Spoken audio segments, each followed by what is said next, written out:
Everyone, I'm about to introduce author Katie McGarry, and she wrote the book Say You'll Remember Me, and we're going to be talking about it in just a couple of seconds here. And I just want to tell you, everyone, how much I love this book. It is basically a YA book, but I love YA books. They have such good stories, and I have so many questions for her. So, everyone, here is Katie. Hi, everyone. I am so excited because I am speaking with author Katie McGarry, and look at her book. Say You'll Remember. Move it slightly over so everybody can see it. Look at that cover. I love the colors on this cover. It's the first thing that I saw about this book, and I was like, oh, I love the cover. So anyway, this book is so good, Katie. I'm going to tell you a little story about what happened to me. I was traveling to California this weekend, right? And I had downloaded it on my Kindle and my Audible. So it's called Whisper Sync, where you can go back and forth, right? Because I wasn't sure exactly if I was going to be listening or reading, and I want to be able to go back and forth. And so we were flying back from California, and I was listening to it, and I actually could have read it, but I really loved listening to it. They did such a good job with this audio, and I can read faster than I can listen to it, but it was so entertaining because they had the different voices for the different chapters. And so I just had to tell you, because sometimes you don't get that kind of feedback. So I just wanted to let you know that the Audible is great. That is awesome. I listened to the Audible when I was traveling, and I was on some plane rides, and I love listening to books when I'm on a plane. And it's always kind of scary at first when I first hear those voices, because I hear them in my head for so long. If you think about it, for like months to a year, I hear them in my head, and they were just perfect. I was totally blown away with the Audible of Say You'll Remember Me. Yeah, I loved it. I really did. And if I can enjoy it like that, I'd rather, that doesn't happen very often, that I'd rather listen than read. Because like I said, I can read faster, but I didn't care. And then when I finished it up, even when I got back, I was like, I'm like, no, I want to listen to this one. I don't want to read it. So it's, and people do, more and more people are listening to these. So it's really awesome when you get a good one, because, everybody enjoys it when they're in the car, or because people like to listen when they're out. And so anyway, I love this book so much. And I wanted to go check, it is listed as a YA, right? Yes, it is. Okay. I love YA books anyway. It doesn't matter. But I wanted to make sure that, I thought it was YA when I was reading it, but I didn't go back to Amazon to check it out. And do you only write YA books? Everything that I have published so far are young adult books. Right now, I'm actually playing with an idea of my head to branch out and to do women's fiction, but I have to finish a YA right now that's on contract, and then when I finish that book, I think I'm going to try something a little different. We'll see what happens. We'll see if the publishing world, wants to see something like that from me, but. Obviously a good portion of my readership are teens, but to be honest with you, a good portion of my readership is also adults. So and of course I've been doing this now since 2012. So quite a few of the fans who started off with me are now moving on to adulthood. So I kind of feel like I love YA. I think I'll always have my toes in YA, but I also think that at this point it may be a natural transition to possibly start writing some adult stuff. Yeah, because I read a lot of women's fiction, and I was like, this could be both to me. Yeah. Because, there's a lot of relationship in this book. And first of all, let's just tell everybody, this is like, you've been writing since 2012, and what number book is this for you?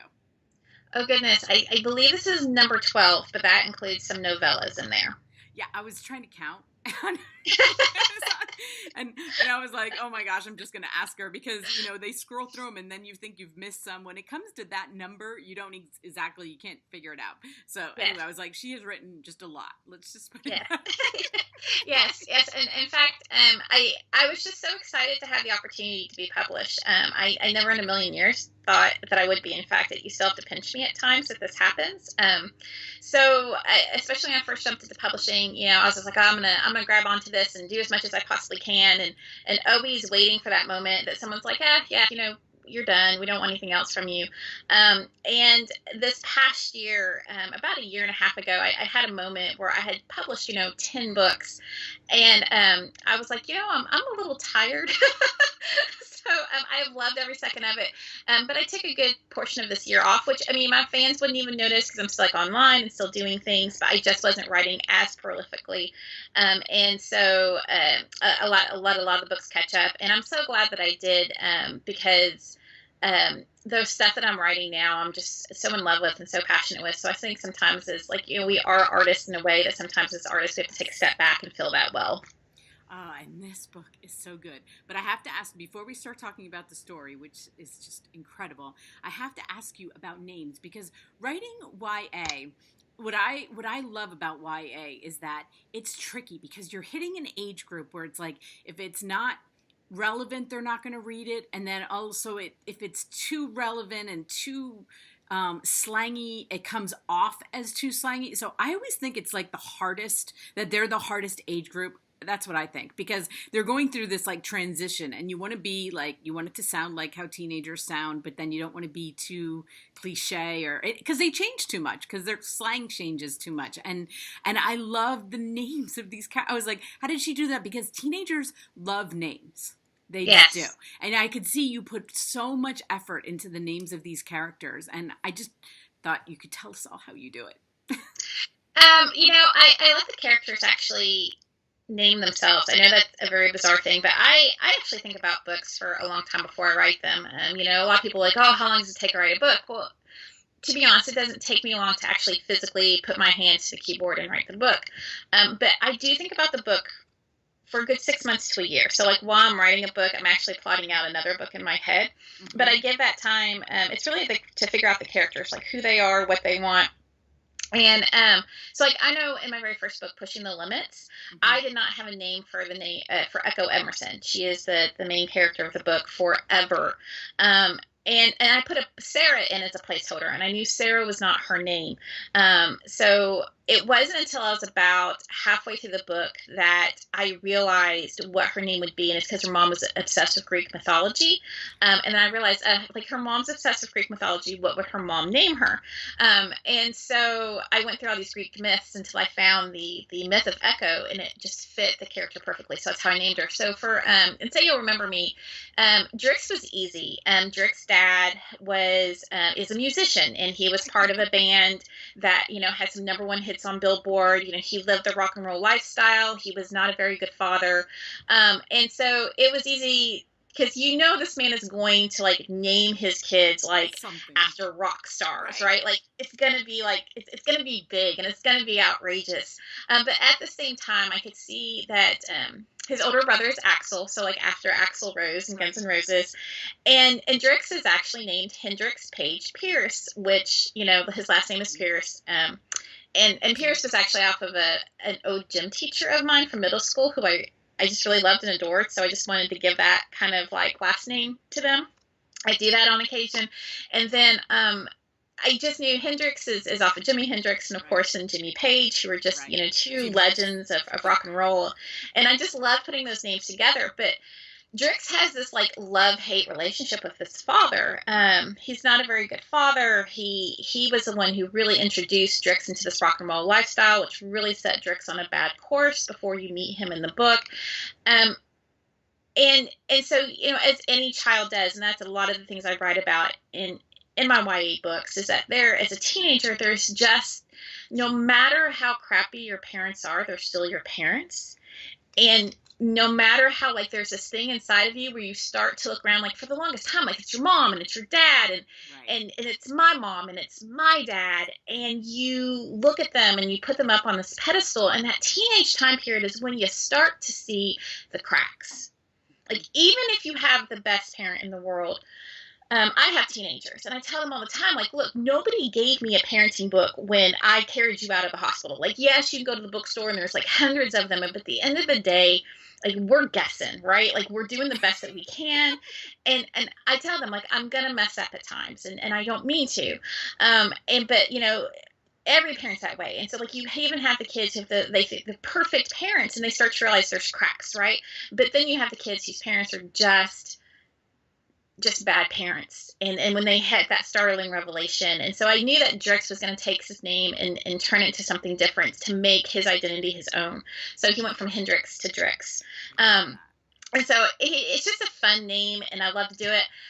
Ellison is definitely because through the book, she has such a push that she is on social media, and she is very much followed by the media. Her father is a governor, and so everything is all about how she appears. And also she gets the attention because she's beautiful. And so, this was a little bit easy and stereotypical, obviously Elle and French's girl. And so, but I didn't see her mom giving her the name Elle because her mom very much wants this lifestyle of just being rich and being thought of as very high up in society. So I thought, you know what, Ellison. Like Ellison just kind of sounded like a very proper name.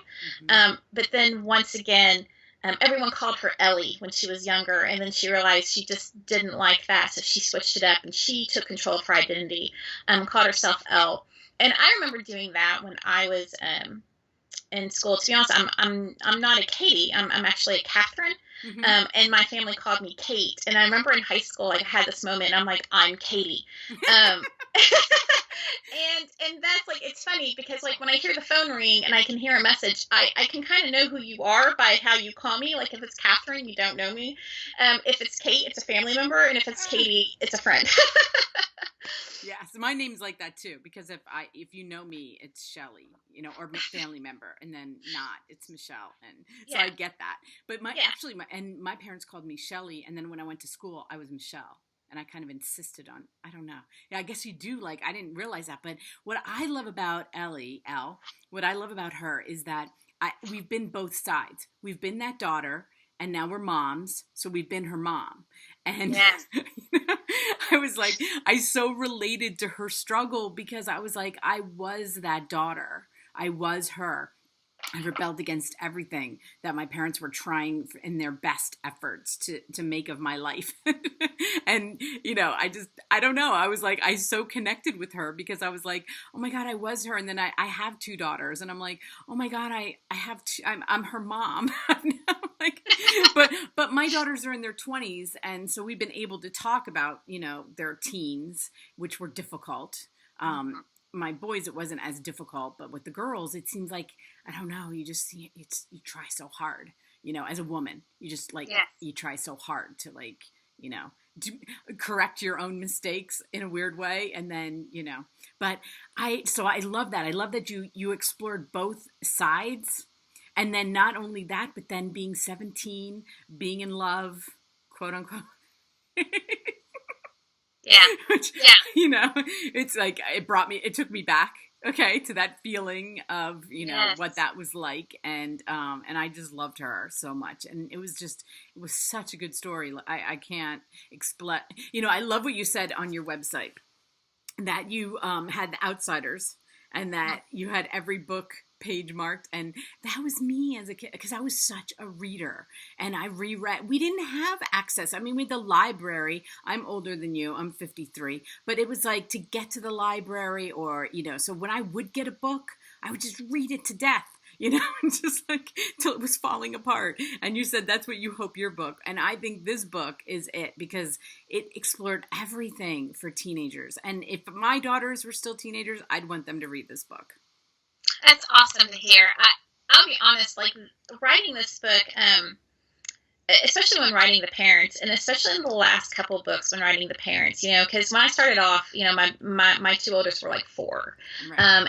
And now they're teenagers and they're in high school, right. And I have twins, and I have a boy-girl twins, and we are in high school, and it is so tough. It's so tough to see them go through the things that that they have to go through, that they just don't have too much of a choice, and sorry, like my other phone was ringing, so it just caught me off guard. No problem. But anyhow, so it's tough to see them go through it, and you realize that I can't shelter them from all the hurt. I realize that the hurt is something that they just have to do and they have to go through, because it's part of life. If you don't hurt, then you don't grow. But I would go through their hurt, like in a second. Oh, like I would go through it again if they did, just to watch them hurt. It's like having somebody rip out your heart and you're watching it walk around. And so when I'm writing these books, especially the past few books, I always am writing these parents as a reminder to myself that I can't protect them from the hurt, right? That I can't stop it from happening, because if I do, I'm not allowing them to grow up, right? And I'm not also allowing them to figure out who they are, right. And then I'm not preparing them for when they do leave this house and terrible things happen. So, Elle's mother and father, like I see so much of this, especially now, like I have kids who are involved in sports and they do so many things, and people are like, oh, where do you get inspiration? I'm like, oh my gosh, go to a track meet, go to a football game. Like, you don't have much. I mean, you see everything in humanity, and you see the ones who have parents who don't show to anything, and you see the ones who have the parents who are screaming at them on the sidelines even when they do everything right. Yeah. And you see the ones that, the kids doing a club or doing a sport and they don't want to do it. They're doing it because mom and dad told them this is what they need to do. You see every gambit of it. And so I'm always like writing these, especially these parents, the past couple books, as a reminder to myself, like I'm here to help guide them. But, Elle's mom and dad, they have the best of intentions. They love their daughter. Yes. But they love her a little, like, I don't know if it's possible to love them a little too much, but they're too controlling. They want to perfect that path for her so much to get to the end that they think this is where you'll be happy as an adult. Just trust me. But she needs to figure out who she is, or otherwise she's never going to be happy. Yeah, and my oldest daughter, she like went on a date with this guy that was kind of nerdy, but I saw his potential. He was really smart, and he was in lacrosse, and he was like perfect, and she just didn't like him. And I was like, no, you will. I was like, just give him time. Let him. And he like flooded her with flour. Every time he made an effort, she was like, ugh. And I'm like, oh my God, no, like this guy is sending you flowers. Like he's so nice and he's so perfect. But, and she's now, older. She's 27 and she's married, and, but it's like you think you can tell them, like, no, you can't see, you're only 17. Let me tell you what this looks like in the future for you. But you can't. You can't tell them. And, and that's why Yes. I was like, when they were trying to pick out who she should be with, and she's so rebel, I was like, oh my gosh, that is exactly what I did. I did the same thing, because I thought, no, I might not have done, a good job in high school, but I can help them do a good job in high school. And you can't help them do a good job in high school. Yeah. Not like that anyway. Whenever I talk to I was going to say, whenever I talk to my daughter or my son, I feel like I'm always prefacing everything I'm saying. Well, let me give you the benefit of my experience. Yes. And now you're free to go make your own mistakes. Yeah, and then they'll just kind of roll their eyes. They're like, okay, go ahead, tell me what you did. Tell me, and it just doesn't work out that way. But what I loved, first of all, everybody go, I'm going to have her website link underneath here. Go to her website. I loved your website. I love a good website. And, sometimes because I feel like sometimes they're not as relevant as other forms of social media, but I think with authors, like, it's really great to go on there and see your books and see what you're doing. And I love how you said that you like to write books about hope and love, and I read all the things that you've read. I was like, that's exactly what I got out of this. I mean, Hendrik's story is, it's tough. And it's, and he didn't give up. He gave up, and then he didn't give up. And we don't do spoilers, but I mean, I just love that when I read that afterwards, when I went to your website, I was like, yes, that's what you did. You absolutely achieved that in this book. I mean, and that's why I said it. I wish, I would give this book to my daughters to read, because it is like a good, there's so much other stuff out there, and it's like they'd want to read the other stuff, and then I'd be like, okay, you read that and then read this. Because it's so heartwarming. And I just wanted to tell you, like, you really achieved what you said that you would like to do with books, with this book. Yeah, I grew up in a complicated area of town, and things weren't easy. I get sometimes sort of frustrated because I look back at my own life, and growing up and the own obstacles that I had to deal with. And of course, at the time, it wasn't like I sat around and like, oh, like, here's all these terrible obstacles. Like, it was just life. Like, this is Right. just how it was. And in my neighborhood with my friends, it's just how it was. And it wasn't until I started branching out that, like, I started realizing, like, oh, not everybody has to deal with this kind of thing. Um, but I get frustrated because sometimes I run into people that somehow, like, I don't know what happens. There's just a segment of society that somehow, like, they turn 21, I guess, and maybe they just shut off, like, Right. everything that happened, or maybe they lived in glass bubbles their entire life, which is fantastic. But somehow I run into people and they're like, teens don't really know what real problems are. What? What is this Right. nonsense that you speak of? I'll be honest with you. I think it's tougher now, Oh, than yeah. it may have been. Like, they have a lot of issues, but they have so much more that they have to deal with social media Oh, that we yeah. didn't have to deal with. I am so happy I Being didn't. younger. So I just I write books of hope because I so desperately needed that. You brought up The Outsiders. The Outsiders was huge for me.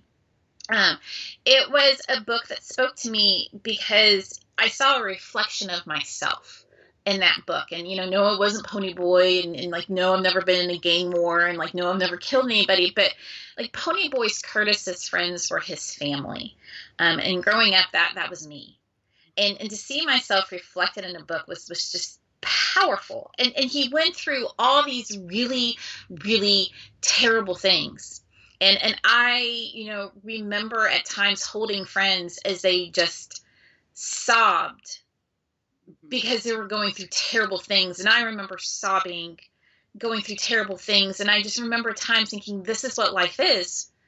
This is life. And then, I've grown up and I realized, like, no, like, Ponyboy Curtis, I know it was fiction, but he got to the end of the book and there was hope. He went through terrible, terrible things and there was hope. Right. And man, because he had hope, I kept thinking there's something more out there. And now it's like I do a lot of school visits, and I went on last Friday and did a school visit, and I told the teenagers, like, look, I'm your ghost of Christmas future. Whatever it is that you're going through, it is this moment of time. You can fight through it. You can ask and demand for more in your life, and there is hope. And so that's what I do. What I do. That book was so powerful to me. It's just a gift that at this point in my life I still have the opportunity to write books to show other people that. And it's not just teens. As I said, it's adults too. Oh, Because definitely. it's, as you know, when you become an adult, it doesn't become easier. But it is like, whatever we're going through, it's a moment in time. Yeah. And it's the phrase, "This too shall pass." Yes. There is hope. That's right. I love that. So when is your next book coming due? Is it coming out soon? Yeah, I have a book coming out in the winter of 2019. It is called Breathe. Right now, I think we're looking at a January release date, but I'll have more about that probably in the next like 2 months or so. But it is about a girl who, in order to get out of a terrible situation, she becomes a psychic's apprentice. I'm very excited about this book. Very, very Oh. excited. Well, you know where to find me. I will read it. I will read it early. And then we can put it out right around its release date because I love your writing. I love your storytelling. I mean, it's truly. Show everybody the cover one more time before we go because this cover is awesome. Like I said, the colors, I love a good book cover. And the colors just like reached out to me and said, read this. So, Yes, it's, I love it. I yeah. love this cover. Yes. I love it. So, anyway, thank you so much, Katie. I'm going to have I'm going to have Katie's links underneath here so you can find her wherever she is on social media. Go get this book. You will love it. And thank you again. All right. Excellent. Thank you so much for having me. Okay, we'll talk soon, okay? Okay. Thank you everyone for watching my interview with Katie. She was awesome. I'm so happy I read this book and I'm so happy I got to talk to her about it. Like I said, all of her links will be listed underneath here. And thanks again, Katie.